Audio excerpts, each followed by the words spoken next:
Okay जी, so that was all about the, इनके अभी और भी कुछ फीचर्स हैं, हम पढ़ेंगे वन बाय वन, लेकिन एक बेसिक आइडिया आपको देने का मकसद ये था कि अभी जो टिपिकल ऑर्गेनाइजेशन है ना, जो जिनका फोकस बहुत ज्यादा प्रोजेक्ट्स पे है और उनका और कोई रूटीन ऑपरेशन नहीं है, जैसे एक फैक्ट्री है, उस फैक्ट्री के अंदर बूट बन रहे हैं, उस फैक्ट्री के अंदर ड्रिंक्स बन रही हैं, पंखे बन रहे हैं, वट एवर इट इज। अब उस फैक्ट्री के अंदर रूटीन ऑपरेशन ज्यादा है, प्रोजेक्ट्स इक्का दुक्का होते हैं। मसलन एक नया यूनिट बना लेना, एक नया प्लांट इंस्टॉल कर लेना, वो एक टेम्परेरी सा प्लांट आता है या टेम्परेरी सा प्रोजेक्ट आता है, और मेन काम उस ऑर्गेनाइजेशन का अपने रूटीन ऑपरेशंस को ही देखना है। ऐसी ऑर्गेनाइजेशन का स्ट्रक्चर जनरली फंक्शनल होता है। जो हमारी रूटीन ऑर्गेनाइजेशन है वो सारी की सारी फंक्शनल है, लेकिन कुछ ऑर्गेनाइजेशंस ऐसी हैं जो स्पेशली हमारे यहाँ, जो अगर मैं टिपिकल एग्जांपल दूं, ये जो मैंने छोटे छोटे सॉफ्टवेयर हाउसेस बने हुए हैं, छोटे मोटे बिल्डर्स जो हैं, जिनका प्रोजेक्ट ही बेसिकली फंक्शनल ऑर्गेनाइजेशन। चले अब मैं आपको एक करते हैं, बैरियर टाउन के अंदर लेट्स से बैरियर टाउन ने एक फेज बनाना है। अब आप जरा इसको समझिए, बैरियर टाउन ने एक फेज बनाना है। बैरियर टाउन के मेनली प्रोजेक्ट्स चलते हैं इस तरह के, मैंने फेज बनाना है, उसके बाद उसके अंदर विद इन दैट फेज मुझे सफारी विलास बनाने हैं या फ्लाई एरिया बनाना है वो। लेकिन जब एक खास फेज के अंदर तमाम सिविक फैसिलिटीज आ जाती हैं, वो फुली डेवलप हो जाता है, तो उसके बाद ये प्रोजेक्ट जितने का जितना फेज है, ये मेनली एक रूटीन ऑपरेशन के लिए एक डिपार्टमेंट के हवाले कर दिया जाता है, जो इसको फर्दर मार्केट करता है। फाइलें बिकती हैं, प्लॉट बिकते हैं एंड सो ऑन, या वो जो बने बनाए घर हैं, विलास हैं, वो बिक रहे होते हैं, अपार्टमेंट्स हैं वो बिक रहे होते हैं। ठीक है, सो अब यहाँ पे जो मैंने आपको नेचर ऑफ ऑर्गेनाइजेशन बताई, यहाँ पे आपको किसी हद तक रूटीन ऑपरेशंस भी नजर आ रहे हैं, लेकिन रूटीन ऑपरेशन का रोल कम है, क्योंकि जब ऑपरेट मतलब जब ये बिक जाएंगे तो उसके बाद बहरिया टाउन की एक अपनी एडमिनिस्ट्रेशन है, जो वहाँ की सिक्योरिटी, पानी, बिजली, वो जो भी फैसिलिटीज है उसका ध्यान रखती है। तो रूटीन ऑपरेशंस का रोल ये है, लेकिन इस फेज को डेवलप करना, लैंड एक्विजिशन करना, सारी फैसिलिटीज देना वगैरह वगैरह, टाउन टाउन प्लानिंग करना, ये आपका प्रोजेक्ट का हिस्सा है। तो प्रोजेक्ट मैनेजमेंट भी हो रही है, साथ के साथ रूटीन ऑपरेशन भी हो रही है। लेकिन अब आप देखें कि ये वाले जो लोग हैं ज्यादातर, ये जब प्रोजेक्ट से फारिग हो जाएंगे तो इनका ऐसा कोई और डिपार्टमेंट होगा नहीं, ये अपने ही प्रोजेक्ट पे जाएंगे, बट स्टिल आपको एक हिस्सा ऑपरेशन का नजर आ रहा है और एक हिस्सा यहाँ पे आपको प्रोजेक्ट का नजर आ रहा है। ये एक मिक्सचर है, ये जो मैंने अभी आपको बताया, ये एक मिक्सचर ऑर्गेनाइजेशन स्ट्रक्चर है, जिसमें हमें कुछ कुछ झलक फंक्शनल ऑर्गेनाइजेशन की भी नजर आती है और कुछ कुछ झलक प्रोजेक्टाइज्ड ऑर्गेनाइजेशन की भी नजर आ रही है। करेक्ट? तो इन वालों को हम कहते हैं ये मैट्रिक्स ऑर्गेनाइजेशन है। मैट्रिक्स ऑर्गेनाइजेशन क्या है? Matrix organisation is a combination of functional organise sorry projectized organisation plus the functional organisation. कुछ फीचर्स उसके प्रोजेक्टाइज्ड ऑर्गेनाइजेशन वाले हैं, कुछ फीचर्स उसके फंक्शनल ऑर्गेनाइजेशन के।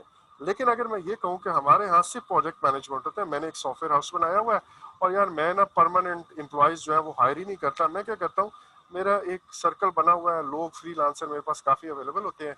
व्हाट आई डू, मैं जब मेरे पास क्लाइंट की तरफ से एक प्रोजेक्ट आता है ना, तो 5-6 लोग मैंने रखे हुए हैं जो प्रोजेक्ट मैनेजर्स हैं, वो परमानेंट स्टाफ के, तो उनको मैं प्रोजेक्ट हवाले करता हूँ। उससे कहता हूँ यार अपनी टीम हायर करो और ये प्रोजेक्ट मुझे इतने में इतने ड्यूरेशन में करके दे दो। जब फारिग हो जाते हैं तो मैं इनको यहाँ से निकाल देता हूँ। बाय दैट टाइम मेरा नया कॉन्ट्रैक्ट आ चुका होता है, इस प्रोजेक्ट मैनेजर को मैं उधर पढ़। ये जो मैंने सेटअप बताया, ये बेसिकली एक प्योर प्रोजेक्टाइज्ड ऑर्गेनाइजेशन का सेटअप है। ठीक है, इसमें पीएमओ लाजमी होगा, मतलब होना चाहिए, आईडी स्पीकिंग इसके अंदर पीएमओ लाजमी होना चाहिए, क्योंकि इसकी ओरिएंटेशन ही प्रोजेक्ट ओरिएंटेशन है। ये काम ही, ऑर्गेनाइजेशन काम ही प्रोजेक्ट बेस पे कर रही है। अच्छा, अब दूसरा है जो फंक्शनल डिपार्टमेंट बताया था, उसमें जो रूटीन ऑपरेशन वाला पार्ट है वो ज्यादा था। हाँ, कहीं कहीं नए प्रोजेक्ट्स आते हैं और वो जो नए प्रोजेक्ट्स हैं वो रिलेटेड डिपार्टमेंट, जो भी कंसर्न डिपार्टमेंट है, वो उसको लुक आफ्टर कर लेता है, और अगर उसे कोई सपोर्ट चाहिए हो तो वो साथ वाले से डिपार्टमेंट से वो सपोर्ट ले लेता है। So this was about the functional organisation, sorry project oriented या प्रोजेक्टाइज्ड ऑर्गेनाइजेशन। प्रोजेक्टाइज्ड वैसे अंग्रेजी का कोई वर्ड नहीं है, but projectized is a common term जो हम पीएमआई में सुनते हैं, तो प्रोजेक्टाइज्ड ऑर्गेनाइजेशन हुआ।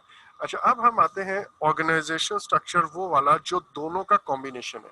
और इसमें मैंने आपको एक चीज कही कि इस कॉम्बिनेशन के अंदर हमें कुछ फीचर्स नजर आएंगे प्रोजेक्टाइज्ड ऑर्गेनाइजेशन के, और कुछ फीचर्स हमें नजर आएंगे यहाँ पे फंक्शनल ऑर्गेनाइजेशन के।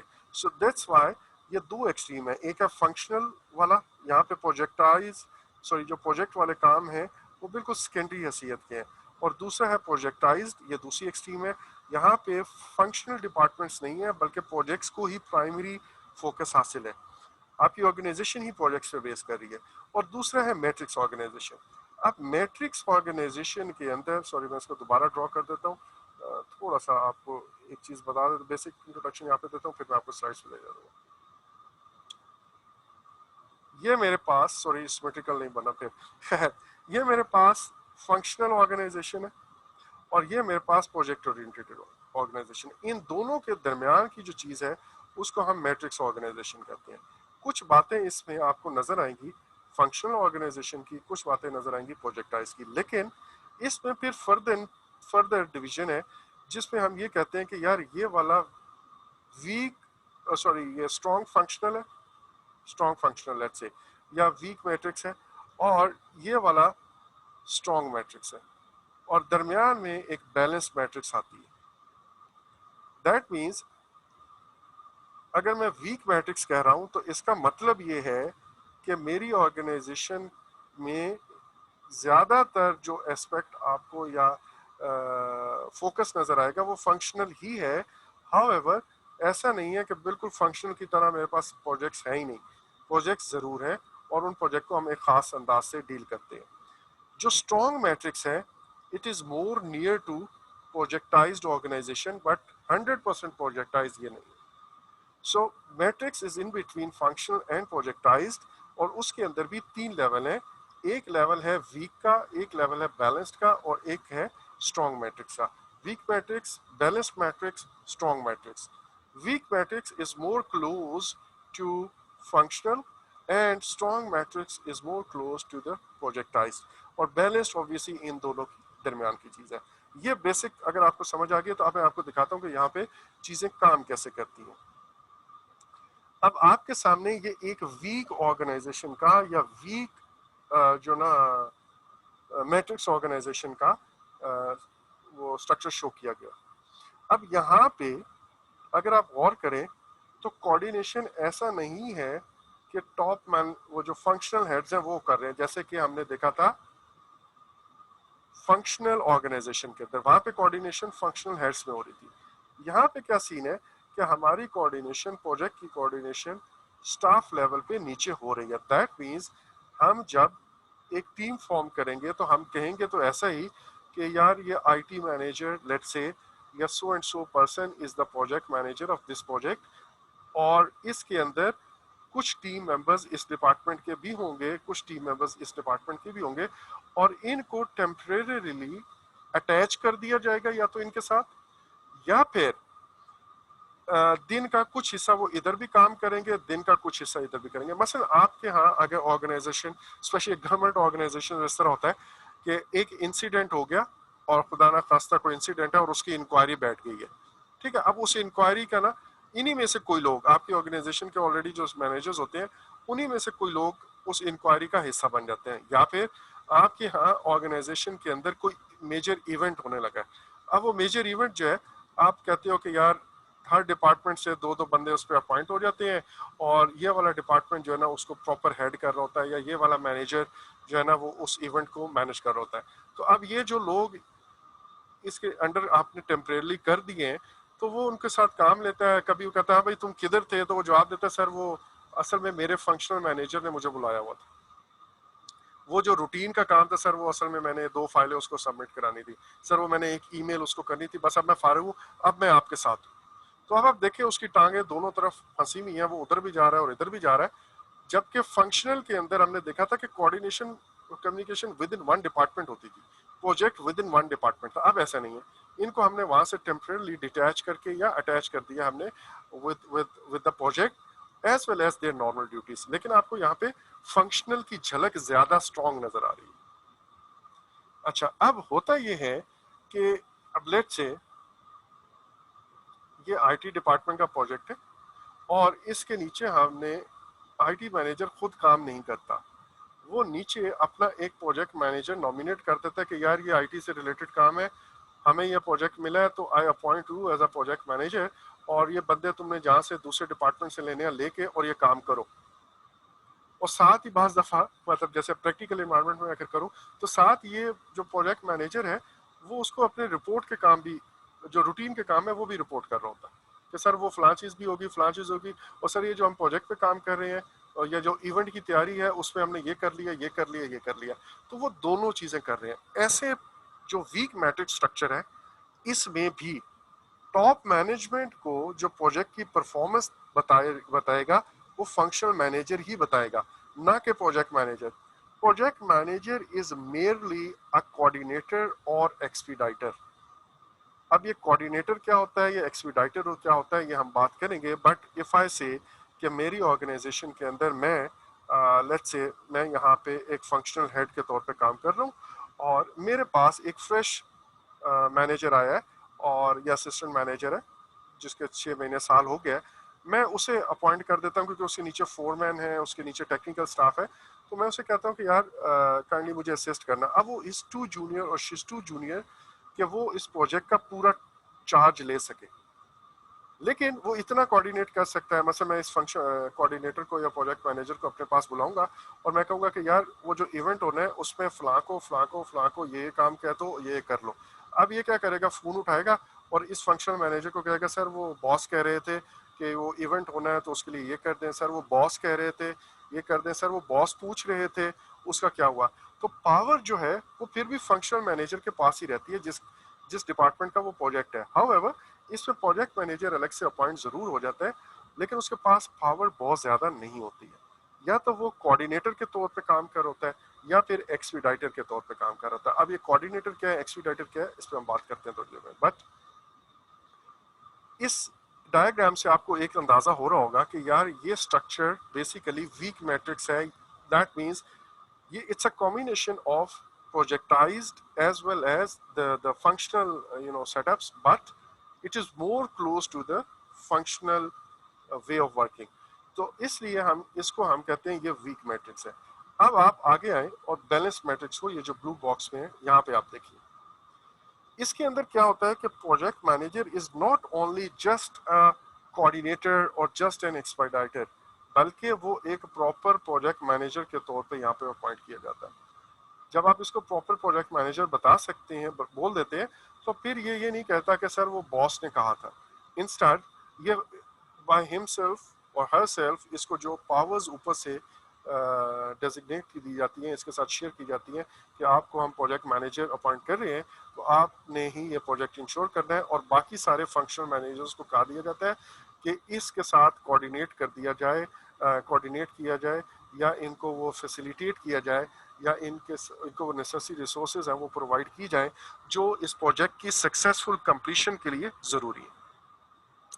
तो ऐसे केस में आप देखें कि प्रोजेक्ट मैनेजर के पास पावर आ गई है, but at the same time ये प्रोजेक्ट मैनेजर किसी फंक्शनल मैनेजर के नीचे ही होता है। पावर तो दे दी, प्रोजेक्ट से रिलेटेड तो दे दी, but at the same time वो जो उस डिपार्टमेंट का डायरेक्टर है, मैनेजर है, ये उसको रिपोर्ट भी करता रहता है।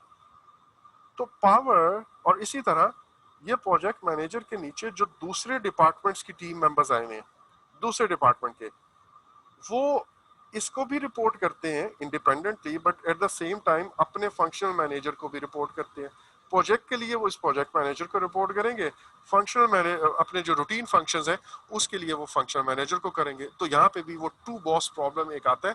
टू बॉस प्रॉब्लम ये है कि जब आपके पास दो बॉसेस हो और आपको दो बॉसेस के दरमियान आप एक वो बन जाए, अजीब सी सिचुएशन में फंस जाए जब आपको दो तरफ से इंस्ट्रक्शन मिली हो। अब ऐसे केस में जो प्रोजेक्ट से रिलेटेड पावर है वो ना सिर्फ प्रोजेक्ट मैनेजर के साथ पास होती है बल्कि equally that powers is shared by the functional manager. ठीक है, सो इस चीज को अगर मैं देखूं, it's a perfect balance between the functional and the projectize या प्रोजेक्ट ओरिएंटेड ऑर्गेनाइजेशन। तो ये मेरे पास बैलेंस्ड मैट्रिक्स है। एग्जाम के अंदर आपने अस्यूम ये करना है कि जो क्वेश्चन का सिनेरियो बताया गया है वो ऐसा है कि हमारे यहाँ या उस क्वेश्चन के अंदर बैलेंस मैट्रिक ऑपरेट कर रही है। लेकिन अगर वो स्पेसिफिकली क्वेश्चन के अंदर कह दें कि जी ये वीक मैट्रिक्स है या ये फंक्शनल ऑर्गेनाइजेशन है या ये प्रोजेक्टाइज्ड ऑर्गेनाइजेशन है, ऑब्वियसली अदर देन दैट आपने इन जनरल एक अजम्पशन माइंड में रखनी है, और वो अजम्पशन ये है कि आपके यहाँ या ये जो भी सिनेरियो के अंदर ऑर्गेनाइजेशन का जिक्र किया जा रहा है वो एक बैलेंस्ड मैट्रिक्स ऑर्गेनाइजेशन है। इज दिस पॉइंट क्लियर अभी तक?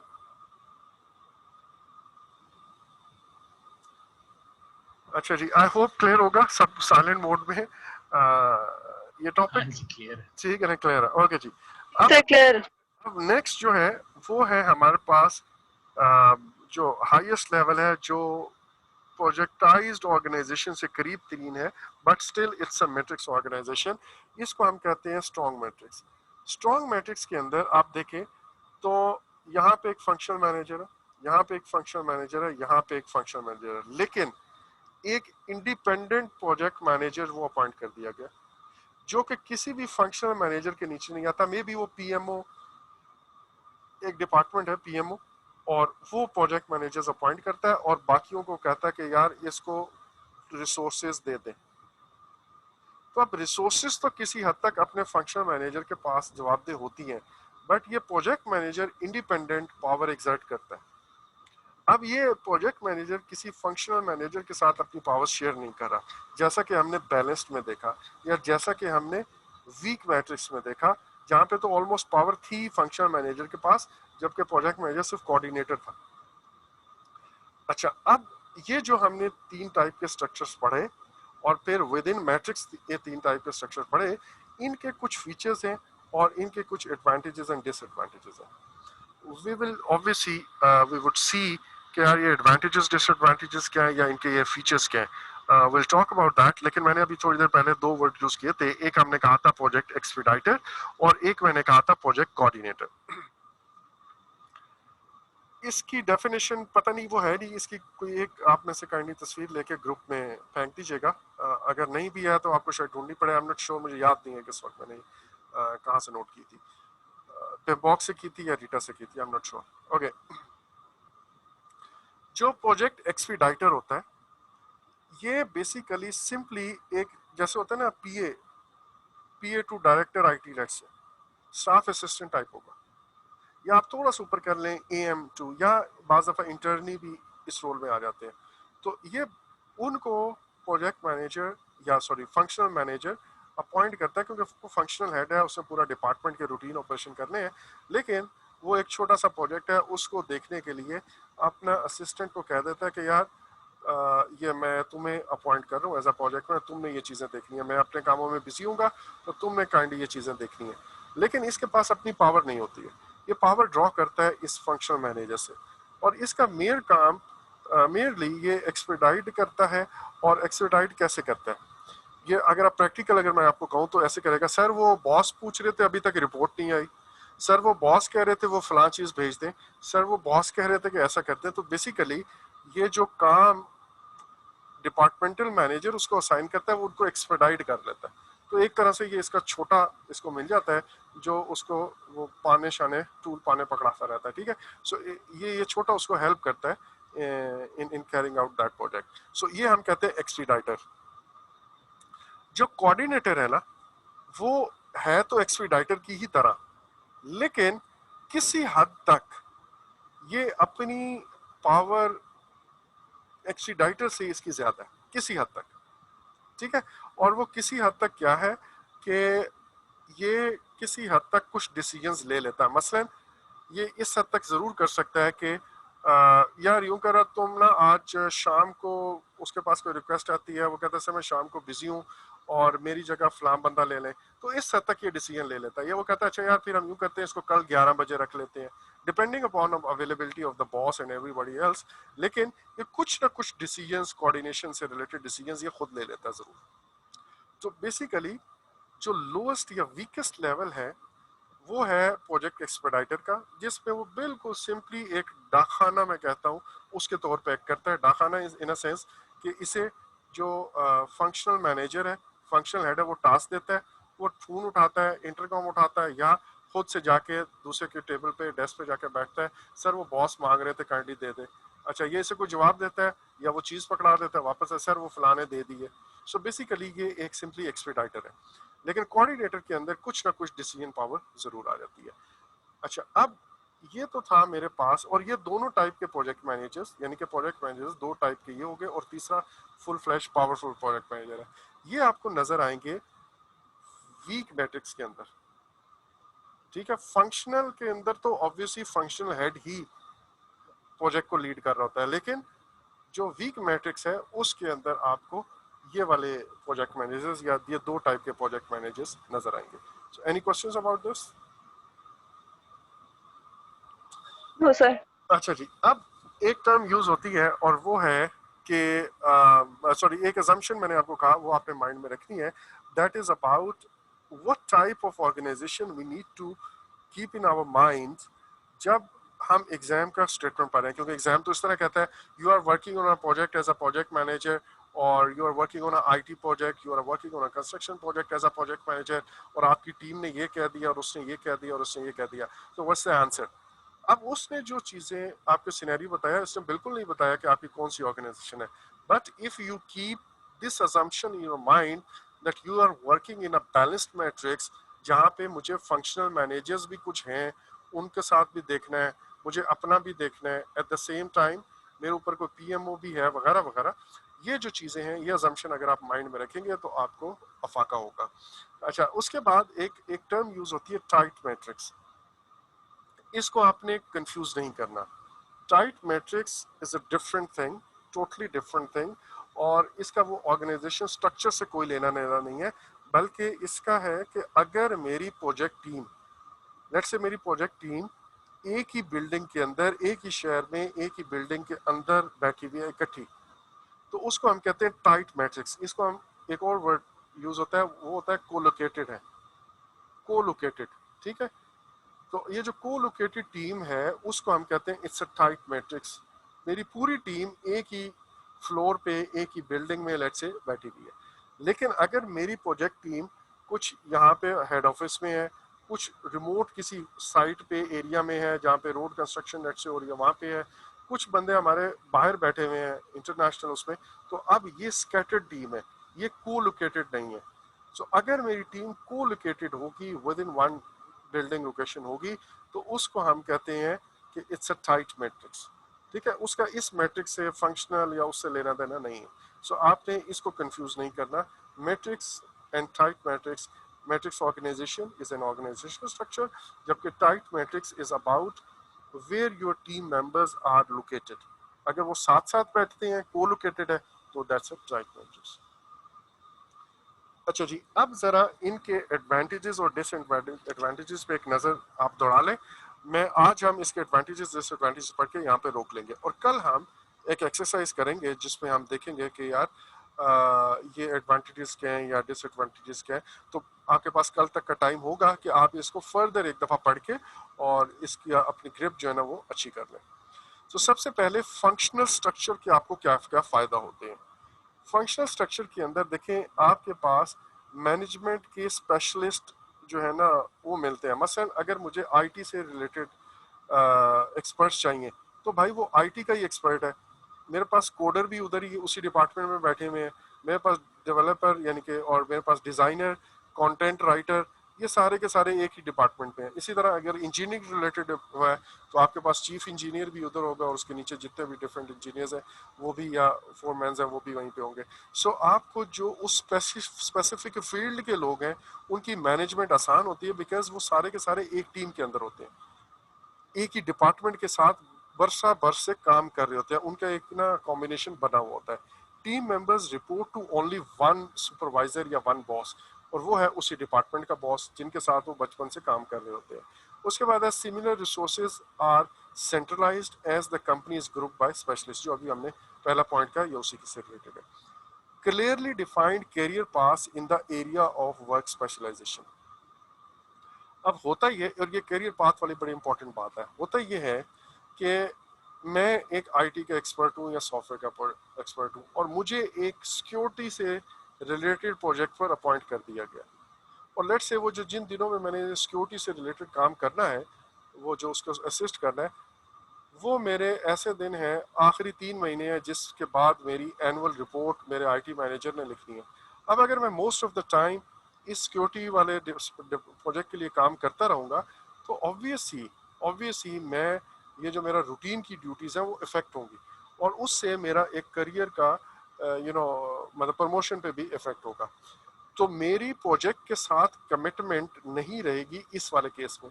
लेकिन अगर मेरा बॉस भी यही है, मेरा डिपार्टमेंट भी यही है, मेरा जो प्रोजेक्ट है वो भी आईटी से रिलेटेड है, तो मेरा उस प्रोजेक्ट के साथ कमिटमेंट भी बढ़ जाती है, और फिर ये प्रोजेक्ट जो है वो मेरे करियर पाथ के अंदर एक एडिशन के तौर पे वो एक्सपीरियंस काउंट होता है। यहाँ पे अगर ऐसा होता है तो I would always be confuse कि यार मैं आईटी को अपना करियर पाथ बनाऊं या ये जो प्रोजेक्ट्स इस तरह पकड़ लूं, ये तो बड़ा अच्छा एक्सपीरियंस था, प्रोजेक्ट मैनेजमेंट के एक्सपीरियंस को पकड़ूं।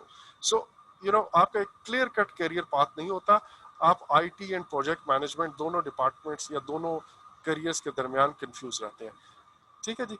आप आगे जाके जब पढ़ेंगे, जो मेरा प्रोजेक्टाइज्ड ऑर्गेनाइजेशन है वहां पे प्रोजेक्ट मैनेजमेंट का आपको पूरा करियर पाथ होता है, लेकिन आपका दूसरी फील्ड का करियर पाथ फिर नहीं होता। अगर आप लॉयर हैं तो मे बी, या आप लीगल एक्सपर्ट हैं तो आप लॉ या लीगल साइड पे शायद एक्सपर्टीज ना हो, और प्रोजेक्ट मैनेजमेंट की एक्सपर्टीज आपके पास आ जाएगी।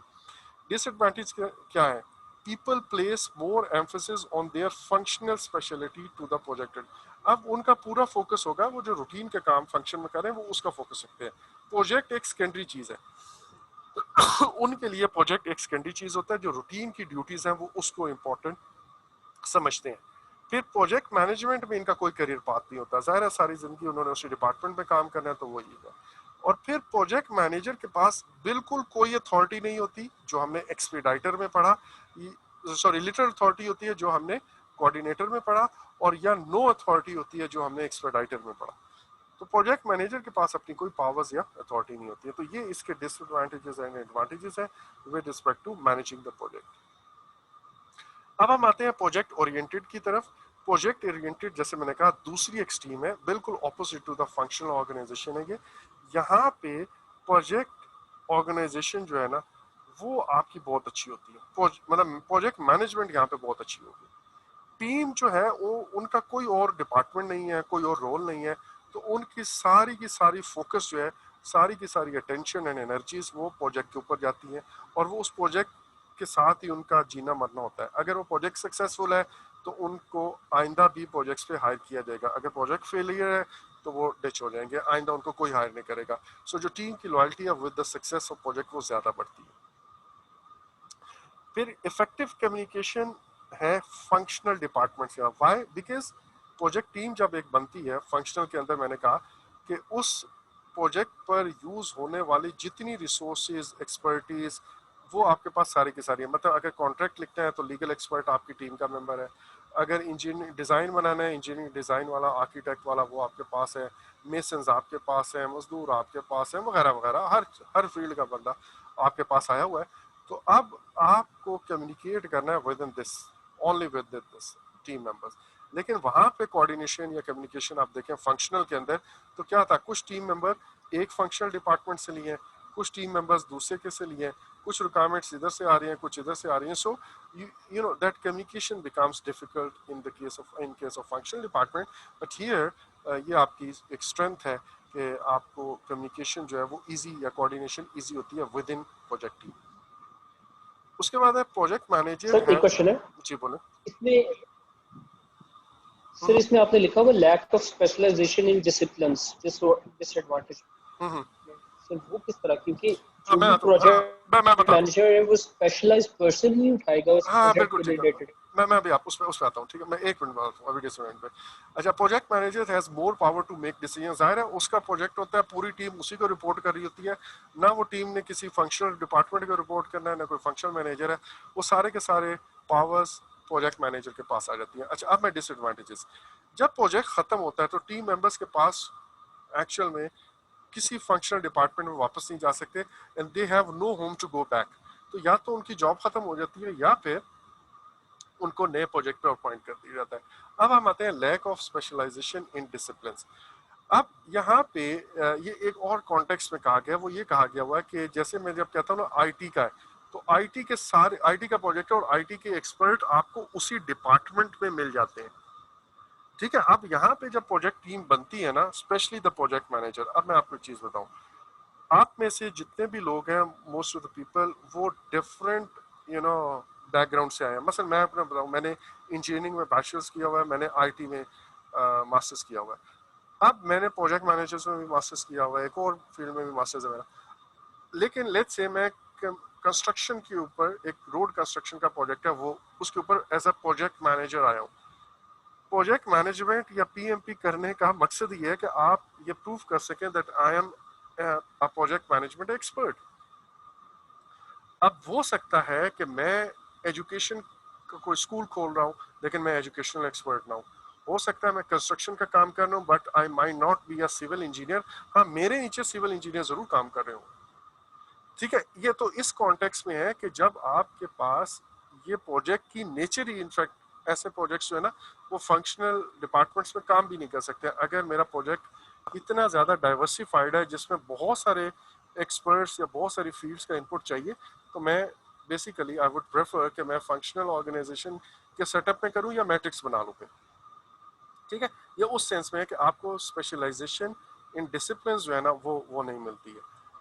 और दूसरा इसका जो मीनिंग है वो ये है कि अगर आप एक काम करें, आप एज अ मैनेजर काम कर रहे हैं लेट्स से, या आप एज एन इंजीनियर काम कर रहे हैं, और वो प्रोजेक्ट है कंस्ट्रक्शन का या वो प्रोजेक्ट है आईटी का। अब आप मुझे बताएं, यहाँ भी हमने एग्जांपल दी कि मुझे सीसीटीवी कैमरास लगाने हैं और मैं सिक्योरिटी का हेड हूँ।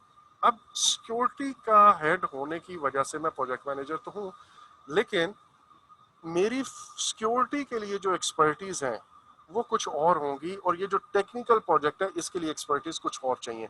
तो मैं अपनी फील्ड के अंदर में भी स्पेशलाइज नहीं कर रहा, बल्कि मैं अपनी ही फील्ड के अंदर ब्रॉडर एस्पेक्ट्स, मेरे उसकी विड्थ बढ़ गई है, डेप्थ कम हो गई हुई है, और मैं स्पेशलाइजेशन की बजाय जनरलाइजेशन की तरफ जा रहा हूँ कि मैं थोड़ा थोड़ा टेक्निकल काम भी देख रहा हूँ, और जो सिर्फ सिक्योरिटी ओरिएंटेड चीजें हैं उनको भी देख रहा हूँ। अच्छा, नेक्स्ट, आपका पॉइंट क्लियर हो गया? साथ साथ में पूछा था ना। ओके, नेक्स्ट है डुप्लीकेशन ऑफ जी सर, क्लियर हो फैसिलिटीज गया। And job functions. डुप्लीकेशन कैसे होती है? डुप्लीकेशन ऐसी होती है, ये एक प्रोजेक्ट में जो मैं बार बार अभी बुलडोजर की कर रहा हूँ, वहाँ पे अगर ह्यूमन रिसोर्स को लगाए, मैं आपको कह रहा हूँ कि एक लॉयर या लीगल एक्सपर्ट, कॉन्ट्रैक्ट मैनेजमेंट या प्रोक्योरमेंट का एक्सपर्ट इधर बैठा हुआ है, क्योंकि ये प्रोजेक्ट इंडिपेंडेंट है, और इसी तरह एक प्रोजेक्ट मैनेजर इधर बैठा हुआ है, और वो भी एक लीगल एक्सपर्ट को लेकर बैठा हुआ है। अब आप देखें कि आपके पास डुप्लीकेशन है, एक में प्रोक्योरमेंट एक्सपर्ट इधर रखना पड़ रहा है, एक इधर है। लेकिन अगर मेरे पास एक लीगल डिपार्टमेंट होता, तो हम क्या करते कि इस प्रोजेक्ट, यही एक एक्सपर्ट, लीगल एक्सपर्ट, इसको भी असिस्ट कर देता, और यहाँ बैठे बैठे इसको भी असिस्ट कर देते। जैसे एचआर डिपार्टमेंट है, तो एचआर डिपार्टमेंट अपनी रूटीन की एचआर रिक्वायरमेंट के लिए भी हायरिंग कर रहा होगा, इस प्रोजेक्ट के लिए भी हायरिंग कर रहा होगा, इस प्रोजेक्ट के लिए भी हायरिंग कर रहा होगा। ये प्रोजेक्ट मैनेजर इस एचआर मैनेजर को कहेगा कि मुझे ये बंदे चाहिए, उसकी जॉब डिस्क्रिप्शन ये है और क्राइटेरिया ये है, इसी तरह ये वाला कहेगा, तो एचआर अपनी सेंट्रल हायरिंग जारी रखेगा। बिल्कुल इसी तरह मुझे अपने प्रोजेक्ट पे प्रोक्योरमेंट करनी है, मटेरियल चाहिए, तो वो मटेरियल मेरा एक सेंट्रलाइज प्रोक्योरमेंट डिपार्टमेंट अगर हो, तो सारे प्रोजेक्ट वाले प्लस जो ऑर्गेनाइजेशन रूटीन प्रोक्योरमेंट्स करती है, उस प्रोक्योरमेंट डिपार्टमेंट से वो सारी फैसिलिटीज ले लेती है। सो अगर ऐसा आपके पास ये डिपार्टमेंट एग्जिस्ट नहीं करता, तो आप सोचें हर प्रोजेक्ट के लिए अलग से आपको एक एक्सपर्ट चाहिए। दैट मीन्स डुप्लीकेशन, आपको multiple projects, sorry experts as well as resources, जो मैं बुलडोजर की बात आपको पहले बता रहा था। इसकी वजह से, इसी से एक रिलेटेड पॉइंट है, it may result in less efficient use of resources. Why? एक ही रिसोर्स आप दो तीन जगह करने की, यूज करने की बजाय आप हर किसी को अलग अलग रिसोर्सेज जो है वो रिक्वायर कर रहे हैं। अच्छा, जब ये फारिग हो जाते हैं, यहाँ से फारिग हुए, तो आप वो मे बी मतलब इस प्रोजेक्ट पे इसका काम है पहले महीने में, उसके बाद 6 मंथ में, उसके बाद 8 मंथ में, एंड सो ऑन। तो दरमियान में मे बी मैं उसको फायर नहीं कर सकूंगा, क्योंकि मुझे ये डर होगा कि यार अगर अभी ये निकल गए, तो फिर मैं दोबारा नए एक्सपर्ट को कहाँ से ढूंढूंगा, ठीक है। तो मे बी मुझे कोई ऐसा कॉन्टेक्ट, उसका ऑब्वियसली इंतजाम आप जरूर करेंगे, but this is a major concern, और उस कंसर्न होने की वजह से मुझे उसको ना इंगेज करना पड़ता है काफ़ी अरसे, लंबे अरसे के लिए, और मुझे उसके लिए उसको ज़ाहिर कंपनसेट करना पड़ता है कि यार आपने ना इन 2 मंथ्स में कोई और कॉन्ट्रैक्ट नहीं पकड़ना, आप मुझे फिर ज़रूरत होगी। और अगर वहाँ पे मेरा थोड़ा सा भी प्रोजेक्ट डिले आता है तो ऑब्वियसली नेक्स्ट मंथ के लिए वो कहेगा सर मैंने तो उधर भी पकड़ा हुआ और इधर भी पकड़ा हुआ एंड सो ऑन। तो आपको रिसोर्सेज को इंश्योर करने के लिए ना, कंट्रोल में रखने के लिए, आपके पास हर वक्त अवेलेबिलिटी को इंश्योर रखने के लिए आप मल्टीपल रिसोर्सेज हर प्रोजेक्ट के लिए अलग अलग लेते हैं, so which is actually bad use of. इसके लिए हम ऑब्वियसली इसीलिए हम रिकमेंड करते हैं कि जहाँ पे प्रोजेक्टाइज ऑर्गेनाइजेशन हो या प्रोजेक्ट ओरिएंटेड ऑर्गेनाइजेशन हो वहाँ पे आप पीएमओ तो मस्ट रखें। अब आता है जो दरमियान की चीज़ है जिसको हम मैट्रिक्स ऑर्गेनाइजेशन कहते हैं। ये जनरली इसके अंदर जो प्रोजेक्ट ऑब्जेक्टिव्स हैं वो हाईली विजिबल होते हैं। मसलन हमारे यहाँ लेट्स से एक डिपार्टमेंट काम कर रहे हैं, फंक्शनल के अंदर डिपार्टमेंट्स भी हैं, और एट द सेम टाइम हमारे यहाँ कुछ इंपॉर्टेंट प्रोजेक्ट्स हैं। अब वो जो प्रोजेक्ट्स हैं वो टॉप मैनेजमेंट के बड़े मंजूर नज़र होते हैं, उनकी बड़ी हाई प्रायोरिटी पे होते हैं, और वो हर मीटिंग में वो प्रोजेक्ट्स डिस्कस होते हैं। तो ये तमाम फंक्शनल मैनेजर्स जो हैं उनको पता होता है कि यार हम ठीक है रूटीन काम कर रहे हैं। मसलन अगर आपकी एक फैक्ट्री ही है और उस फैक्ट्री का एक प्लांट ओवरऑल ही चेंज हो रहा है, आप उस प्लांट को ही चेंज कर रहे हैं ऑल टुगेदर, प्रोडक्शन प्लांट, और हमारा अंदाजा ये है कि वो जो हम 1000 बॉटल्स या 10,000 बॉटल्स पर डे बनाते थे, अब हम नया बिजनेस करेंगे और वो हमारी ना 50,000 पर डे तक सेल चली जाएगी, या 50,000 पर डे तक सॉरी प्रोडक्शन चली जाएगी। अब जाहिर है ये जो प्रोजेक्ट है ये इस प्रोजेक्ट का बहुत बहुत ज़्यादा हाई विजिबिलिटी इसकी होगी। इस प्रोजेक्ट से हम चाह क्या रहे हैं वो सबको पता होगा, ओनली देन ये फंक्शनल मैनेजर भी इस प्रोजेक्ट मैनेजर को सपोर्ट करेंगे, ठीक है। अदरवाइज तो इस प्रोजेक्ट मैनेजर को ये जो रिसोर्सेज, आपको याद है मैट्रिक्स के अंदर रिसोर्सेज हमने दूसरे डिपार्टमेंट से उठाए थे, लेकिन इस प्रोजेक्ट मैनेजर को अलग से हमने अपॉइंट कर दिया था स्ट्रॉन्ग मैट्रिक्स के केस में। तो उस केस में generally highly visible project objectives होते हैं। प्रोजेक्ट मैनेजर का कंट्रोल रिसोर्सेज के ऊपर फंक्शनल से ज्यादा होता है बट प्रोजेक्टाइज से कम होता है obviously. More support from functional areas, और वो इसी वजह से जैसे मैंने कहा उसकी विजिबिलिटी हाई होती है तो आपको सपोर्ट मिलती है। मैक्सिमम यूटिलाइजेशन, जो लिमिटेड रिसोर्सेज आपके हैं उनकी मैक्सिमम यूटिलाइजेशन हो जाती है। मसलन जैसे मैंने अभी कहा था कि आपके डिपार्टमेंट के अंदर लीगल एक्सपर्ट एक है, लॉयर है, या कॉन्ट्रैक्ट मैनेजमेंट का एक्सपर्ट है, या प्रोक्योरमेंट का एक्सपर्ट है, तो वो एक ही एक्सपर्ट हर जगह हर प्रोजेक्ट पे आप यूज कर सकते हो। बेटर कोऑर्डिनेशन है बिकॉज, और उसके मेन ऑब्जेक्ट वजह यही है कि जो आपको सपोर्ट मिलती है फंक्शनल मैनेजर से वो ज़्यादा मिलती है। Better horizontal and vertical distribution. अब यहाँ पे इंफॉर्मेशन हॉरिजेंटल भी होती है, सॉरी यहाँ पे इंफॉर्मेशन जो है वो हॉरिजेंटल भी होती है, और यहाँ पे इंफॉर्मेशन हमारे पास वर्टिकल भी होती है, दोनों हो रही होती हैं। लाइक अगर मैं कहूँ ये मेरे पास फंक्शनल डिपार्टमेंट्स है और यहाँ पे वो प्रोजेक्ट मैनेजर्स वाला अलग से प्रोजेक्ट मैनेजर है, तो विद इन डिपार्टमेंट भी काम चल रहा होता है as well as within among different organisation भी चल रहा है, सॉरी डिफरेंट डिपार्टमेंट्स भी चल रहा होता है। तो आपके पास horizontal as well as vertical information दोनों फ्लो होता है। Team members maintain a home. अब जैसे ये टीम मेंबर्स यहाँ से फारिग होंगे तो वो अपने इस प्रोजेक्ट से फारिग होंगे, सॉरी, तो अपने डिपार्टमेंट में वापस जाके अपॉइंट हो जाएंगे। आपने देखा था कि प्रोजेक्ट ओरिएंटेड में दे हैड नो होम। उसके बाद एक्स्ट्रा एडमिनिस्ट्रेशन, ज़ाहिर है जब इतनी ज़्यादा, अच्छा अब ये टाइम ख़त्म होने वाला है, अगर ये कॉल डिस्कनेक्ट हो जाती है तो हम कल से ही रिज्यूम करेंगे। आप काइंडली इन डिसएडवांटेजेस को खुद से देख लीजिएगा, ज़्यादा आप कॉम्प्लेक्स चीज़ें नहीं है, you are already clear about this. अच्छा, एक्स्ट्रा डिसमिनेशन सॉरी एडमिनिस्ट्रेशन चाहिए, जाहिर है मल्टीपल डिपार्टमेंट के दरमियान काम करने के लिए एडमिनिस्ट्रेशन वर्क बढ़ जाता है। Project team members have more than one boss.